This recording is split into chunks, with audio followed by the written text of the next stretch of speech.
Salut à tous les fans de Joe, comment ça va? On se retrouve pour une nouvelle vidéo parce que ça faisait longtemps qu'on n'en avait pas fait.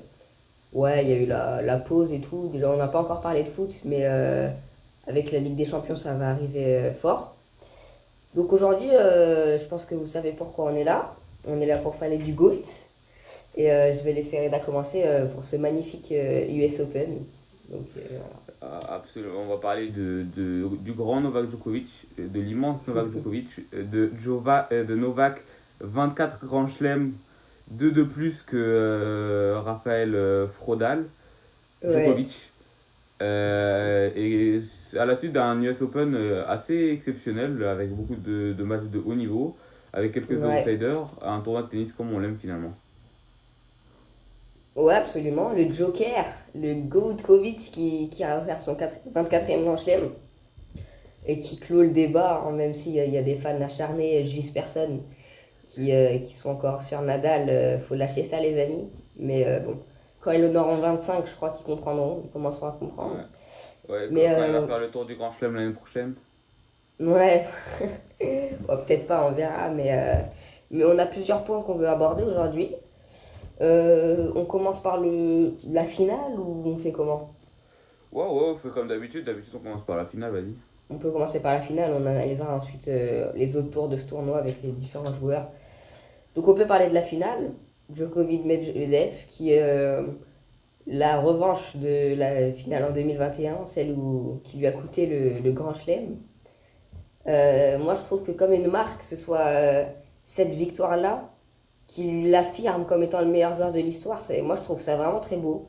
Parce que je sais pas comment vous dire, mais c'est comme si c'était une revanche qu'il prenait sur Medvedev, mais sur la vie, en fait, finalement. Mais moi, après, honnêtement, je m'y attendais parce que Medvedev, il fait un très bel US Open. Il a battu Alcaraz. Mais de ce que je vois depuis le début de saison, il y avait, franchement, je pense pour nous tous, un fort avantage pour Djokovic avant le début de la finale. Ouais, ouais, je suis d'accord avec toi.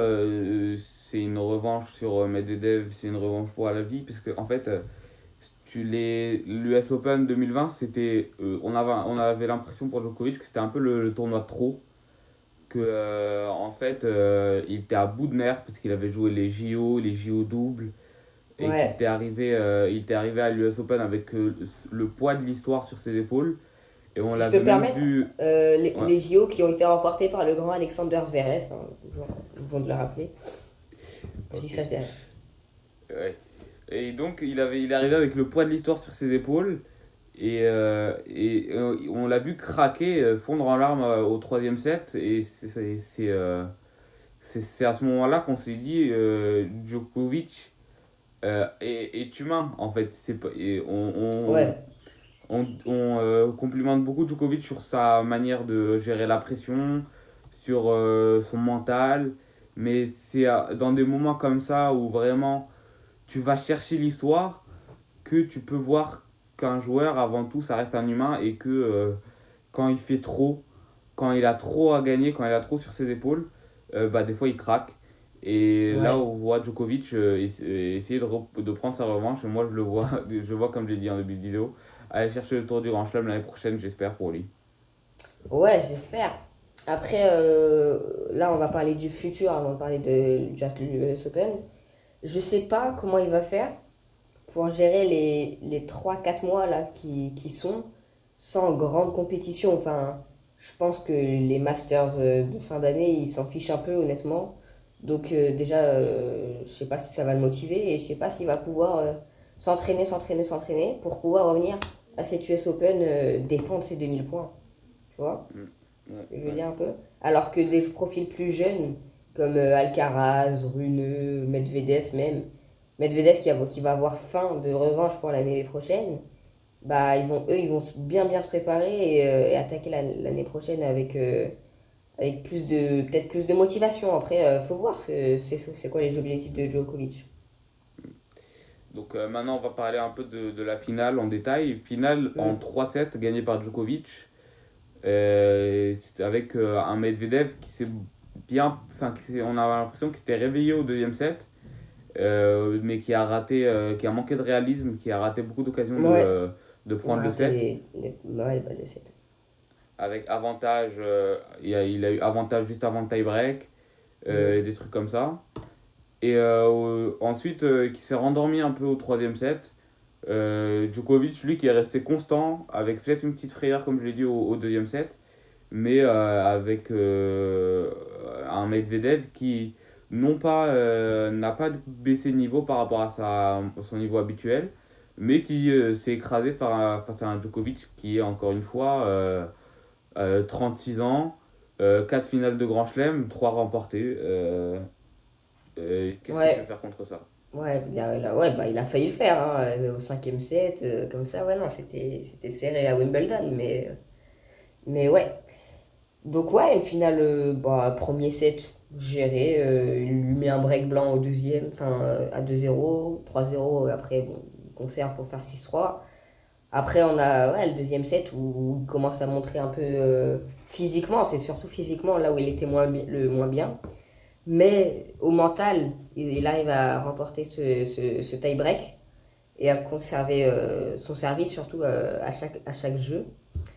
Et bah, je pense que du coup, mentalement, le fait que Djokovic remporte ce tie-break au deuxième, ça met un coup derrière la tête de Medvedev et du coup, il n'arrive pas à se relever pour remporter le troisième. Parce que bon, quand tu perds 2-0, c'est dur de se relever pour n'importe qui, surtout face à Djokovic. Bon, il n'y a que Djokovic qui l'a fait contre Géré. Mais voilà, donc ouais, franchement, en somme, ça fait une finale dominée par Djokovic. Ouais, en parlant de se relever de 2-0, on va parler du Ouais, match Alcaraz-Medvedev où on a vu Alcaraz qui a mm. failli. Il y avait Il a 2-0, failli, ouais. il a gagné le troisième set et ça a donné un quatrième set assez fou. Mais Mm. où il manquait un peu cette expérience qui fait une certaine armure mentale, une carapace mentale pour se dire 2-0 c'est comme 0-0. De toute façon, moi j'ai 3 sets à gagner. Il manque un peu ça encore à Alcaraz, mais il est jeune et je le vois bien finir par réussir ce genre d'exploit. Mais on a vu Medvedev Bien qui sûr. était vraiment sur son terrain en fait, avec des grandes foulées sur dur. Il sait exactement la dose de force qu'il faut mettre dans les balles, le rebond. Medvedev sur dur, c'est assez injouable et on l'a vu face à Alcaraz. Ouais. Moi, je voulais juste revenir sur quelque chose qu'on avait dit à Wimbledon. Et bon, en vrai, on peut le voir qu'on s'est trompé. Vu que Alcaraz s'est fait battre par Medvedev, alors qu'on pensait tous que ouais, il allait être invincible et il n'y a pas eu de blessure ou de problème physique ou quoi. C'est juste Medvedev qui l'a battu à la régulière.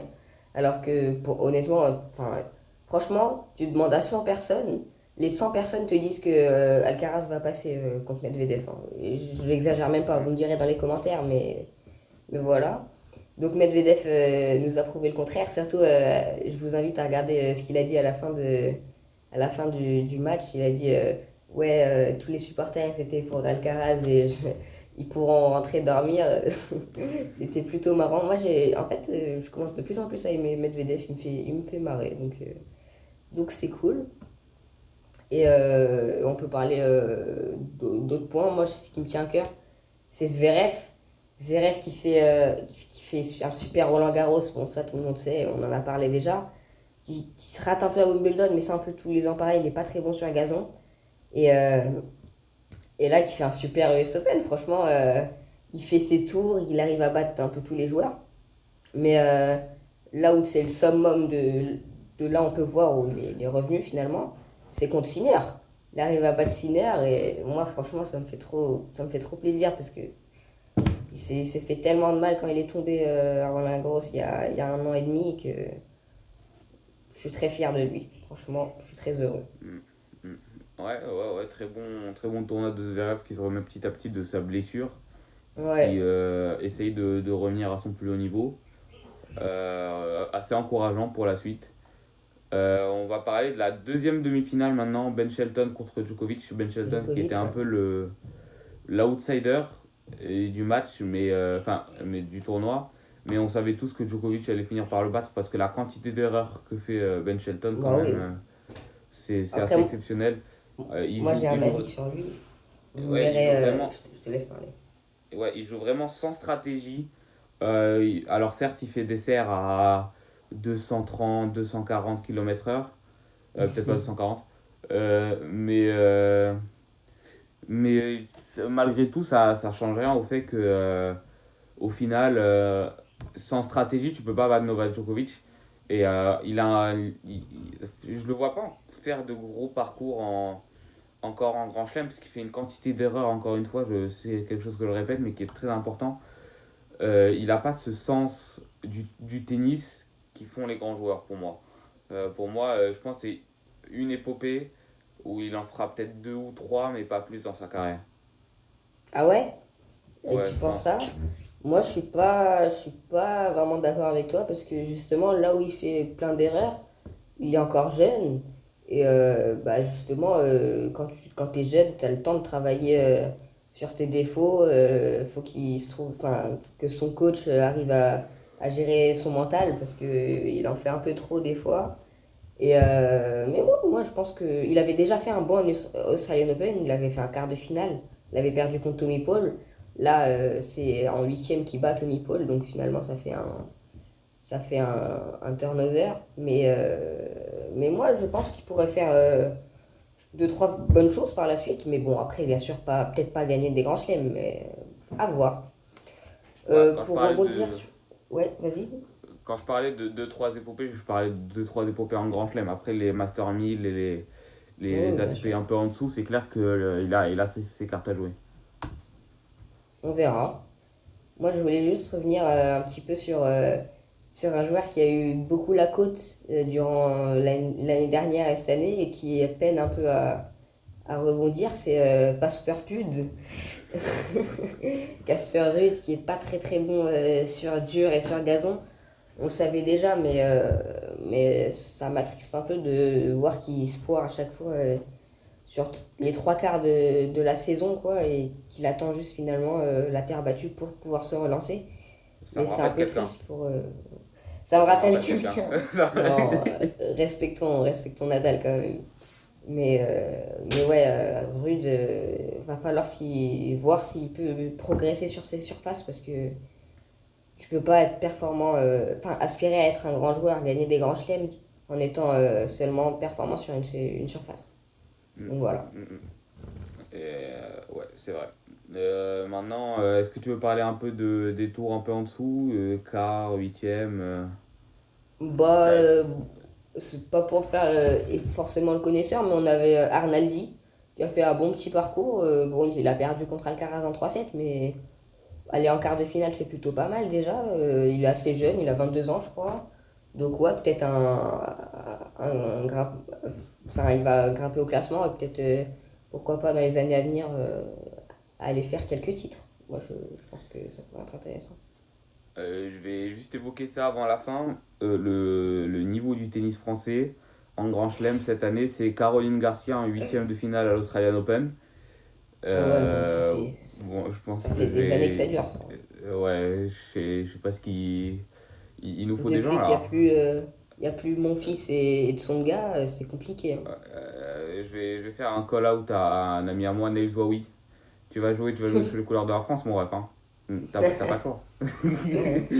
Ah, je te jure, même le Maroc, ils ont plus de chance que la France en Ah ce ouais, moment. vraiment, Mais laisse tomber, frère. apparemment, Arthur Fils, Lucas Van Hache, oui, oui, on verra bien Ouais, ça, mais bon, voilà quoi. ouais. Ah bah écoutez, sur ce fut une vidéo qu'on essaie. Je vais essayer de vous la sortir. Bah, ça sert à rien de dire ça, mais je vais essayer de vous la sortir ce week-end. Le week-end du 17, c'est ça? Ouais, Ouais, c'est ça ça, doit. on est le week-end Ouais, du c'est 17. ça. Bah écoutez, je vais essayer de vous sortir ça ce week-end.